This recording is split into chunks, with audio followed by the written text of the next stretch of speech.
Bom dia, oitavo ano. Nós vamos começar. Eu pensei numa forma para ficar mais fácil a compreensão da correção. Então, vocês já postaram para mim, alguns até já enviei comentários, né? Vou enviar para os outros também, no Classroom, o capítulo 4, tá? Então, eu vou corrigir esse capítulo 4, atividades suplementares, eu vou corrigir comentando as questões. Porque o que acontece? Às vezes eu posto as respostas, né? E algumas questões vocês têm dúvida na correção. Então, o que nós vamos fazer? Eu vou corrigir comentando cada questão. Para corrigir, vocês vão pegar a apostila, né? Olhar direitinho e vão me acompanhar na correção, tá bom? Então, presta atenção. A número 1, tá? A número 1, nós vamos ter aí, ó, a globalização promoveu grandes impactos na organização do espaço geográfico mundial, modificando nos planos econômico, político, cultural e social. Assinale a alternativa que apresenta uma condição ou característica do processo de globalização. Então, a letra B, o que ela fala do processo de globalização no século XX? Ela vai falar dos avanços técnicos e científicos que impactaram a produção industrial, certo? Então, nós vamos ter a letra B. A letra B, esse processo todo, ele causou o quê? Grandes revoluções, principalmente onde? Na indústria, né? Com o fim da Guerra Fria, então, vem a multipolaridade, né? Porque nós já estudamos, com isso deixou de ser bipolar, e aí aumentou a comunicação, o intercâmbio entre os países. Então, letra B. Número 2, presta atenção na número 2. Empresas multinacionais são aquelas que têm sede em um país, normalmente desenvolvido, e filiais fabris de fábricas em países em desenvolvimento. Nós já comentamos muito, né? Que essas empresas multinacionais vieram para os países pobres, né? Aumentou a cadeia produtiva, melhorou a produção, levaram e levam até hoje muitas vantagens, né? Para otimizar seus lucros, para aumentar seus lucros, comprar empresas menores, né? Constituíram mega corporações, cada vez mais ampliando o seu comércio, ampliando o seu lucro, né? A sua atuação no mundo globalizado. O número 3, letra A, Fundo Monetário Internacional. É o fornecimento de quê? De empréstimos, né? Então, o fornecimento de empréstimos para países em dificuldades com suas dívidas externas. Então, a letra A é o terceiro parêntese. Regula as normas internacionais. Letra C, de comércio. Nós estamos falando da Organização Mundial do Comércio, né? Então, a Organização Mundial de Comércio, ela tem a função principalmente de quê? De regulamentar, de regularizar as trocas comerciais. Surgiu após a Segunda Guerra Mundial, né? Surgiu após a Segunda Guerra Mundial, nós vamos ver o Banco Mundial, né? Então, o Banco Mundial surgiu após a Segunda Guerra Mundial com o objetivo de financiar a reconstrução dos países. Então, ficou B, C e A. 4. Os objetivos e as práticas dos blocos econômicos são, né? Principalmente o quê? Aumentar suas forças para negociação no mercado global, por meio de associações entre países que passam a atuar em bloco, além de estabelecer acordos internos que privilegiam nações parceiras. Então, a letra A, por que é falso? Nem todos os blocos constituem o quê? União alfandegária, né? Tem alguns blocos que não têm essa união de alfândegas, de tarifas, de taxas. Nem todos os blocos têm por objetivo a união política, né? Nós vamos ver que dentro de um bloco pode ter até países que não sejam tão democráticos. Então, não tem aquela união política, a mesma linha política. Letra D é falso, por quê? Não há o objetivo de criar mercado consumidor exclusivo, né? Lembrando que os países dos blocos, eles podem fazer acordos o quê? Bilaterais, eu já tinha explicado para vocês. Então, os países que pertencem a um bloco podem ter acordo bilateral, né? Então, não há o objetivo de criar um mercado consumidor e uma relação direta com o barateamento dos custos. Eles podem fazer acordos bilaterais. Exemplo, os Estados Unidos com o Brasil, né? Que fazem acordos bilaterais, só entre o Brasil e Estados Unidos, independente do Mercosul.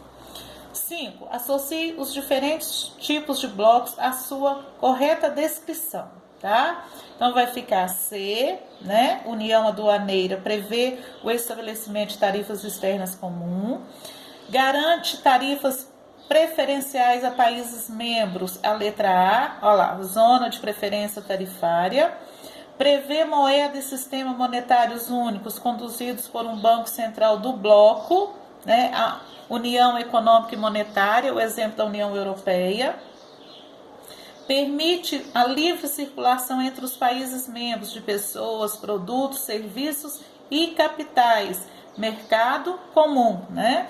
E prevê redução ou eliminação total das barreiras.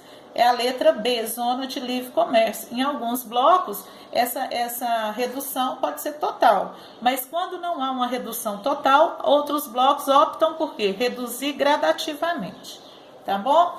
Então, nós vamos ver o número 6, né? O principal bloco econômico é a União Europeia. É para justificar essa importância. Por que ela é tão importante? Primeiro, ela está num continente que agrega um grande número de países desenvolvidos. Segundo, né? Dentro da União Europeia há uma livre circulação não só de mercadorias, de informações, mas de pessoas também. Além disso, ela tem a moeda única, que é o euro, certo? Número 7. Qual o nome do primeiro organismo regional da América, criado em 1948? Então, nós vamos ter OEA, Organização dos Estados Americanos. Lembrando que a OEA tem um papel importante, porém, nos últimos anos, a gente não vê uma atuação tão determinante da OEA, tá? Então, número 7, letra D.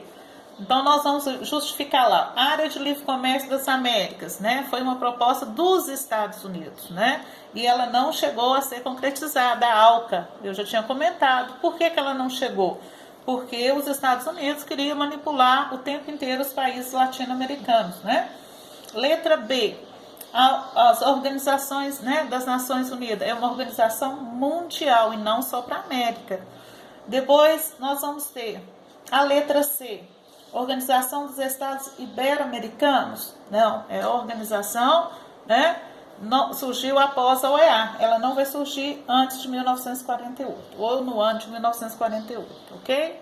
Então vamos lá. O número 8, né? O número 8 era para vocês fazer o seguinte, ó, explique, teve gente que não explicou, como os Estados Unidos, durante a Guerra Fria, se valer da Organização dos Estados Americanos para promover seus objetivos políticos no continente. O que ele fez? A preocupação dele durante a Guerra Fria, a gente já havia estudado, era o avanço de quê? Do socialismo na América Latina, né? Principalmente Cuba, porque Cuba ele não teve muito como intervir, mas era uma base socialista na América. Lembra? Comentei com vocês. Então, Fidel Castro, durante muitos anos, né, e depois com Raul Castro, continua fidedigno ao socialismo da URSS, né? Então, como que ele interferiu? Essa OEA, Organização dos Estados Americanos, através dos Estados Unidos, investiram em obras e financiaram algumas ditaduras, alguns governos autoritários, principalmente na Nicarágua, El Salvador, tá? Então, são países da América Central que ele vai ajudar financeiramente, desde que eles não passem ou não sofram influência do socialismo, né? Durante o período da Guerra Fria, tá? Número 9. O número 9, nós vamos ter dois mapas, né? Se vocês estão acompanhando aí no apostilo, vocês vão perceber, ó, dois mapas. Um mapa do NAFTA, né? E um mapa do Mercosul. Então, o mapa do NAFTA vai trazer Alasca, Canadá, Estados Unidos e México, lembrando, né, que o México faz parte, apesar que não tem livre circulação de pessoas para o continente, para os Estados Unidos, mas ele vai fazer parte. Então, vocês iam escrever as características, né, ou do NAFTA primeiro, ou do Mercosul, a ordem aqui, o NAFTA vem o primeiro mapa. Então, o NAFTA, Acordo de Livre Comércio da América do Norte, né, eu tenho que falar sobre ele. Ele foi criado nos Estados Unidos, teve adesão do México, né? É importante postos de trabalho, né, dos Estados Unidos no México, do México nos Estados Unidos e no México também, porque vai ter as empresas maquiadoras, né, que atuam no continente, no território mexicano e exportam mercadorias para os Estados Unidos, são empresas americanas que buscam mão de obra barata, né? Então, a intensa comercialização do Canadá e Estados Unidos, que eles são quase integrados por serem países desenvolvidos, por facilitar a circulação de pessoas nesses países, Estados Unidos e Canadá, certo? O Mercosul. Nós vamos falar o que um pouquinho? Os 4 países que compõem o Mercosul e também, né, a importância do bloco na América do Sul. Então está lá no apostila, é só olhar, tem a TEC, né, a Tarifa Externa Comum. Nós vamos continuar e nós vamos ver a União Europeia, né? Nós vamos ver a União Europeia, que vai citar o seguinte: qual foi a importância desse bloco para os países que compõem a Constituição da União Europeia? É o exemplo, né, de evolução desses blocos. E o diferencial da União Europeia é o intercâmbio comercial de informações de pessoas, e a diferença da União Europeia é o quê? A moeda comum, né, a moeda, o euro. Então, eles desenvolveram um sistema monetário único, chamado euro. Alguns países podem sair, não tem problema nenhum, podem continuar com outras moedas, mas o euro é um marco da União Europeia. Ok, gente?